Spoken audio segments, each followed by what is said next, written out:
ठाण्यात भव्य रामायण महोत्सवाचे उपमुख्यमंत्री देवेंद्र फडणवीस यांच्या हस्ते उद्घाटन।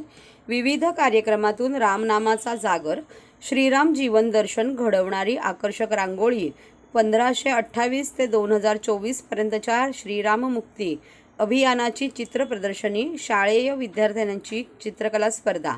अयोध्या येथे होणाऱ्या श्रीराम मंदिर प्राणप्रतिष्ठा या ऐतिहासिक मंगल सोहळ्याची अनुभूती ठाणेकरांना देण्यासाठी सृजन संपदाच्या माध्यमातून माजी खासदार, ICCRचे अध्यक्ष रामभाऊ म्हाळगी, प्रबोधिनीचे उपाध्यक्ष, भाजपचे राष्ट्रीय नेते डॉक्टर विनय सहस्त्रबुद्धे आणि प्रदेश भाजपा प्रवक्ते रामभाऊ म्हाळगी, प्रबोधिनीचे सदस्य सुजय पत्की यांनी 3 ठेवलेल्या दिवसीय भव्य रामायण महोत्सवाचे उद्घाटन आज उपमुख्यमंत्री देवेंद्र फडणवीस यांच्या हस्ते पार पडले।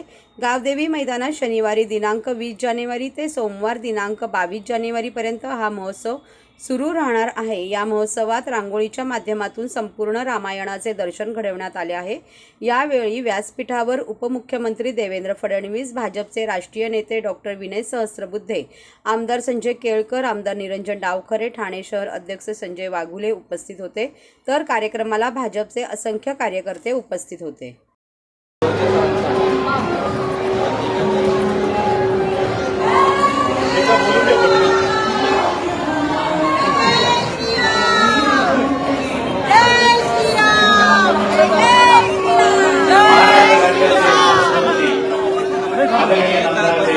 फडणवीस साहेब यांनी रांगोळी प्रदर्शनाचं उद्घाटन करून त्या रांगोळीचं अवलोकन करून आता या चित्र प्रदर्शनाचं अवलोकन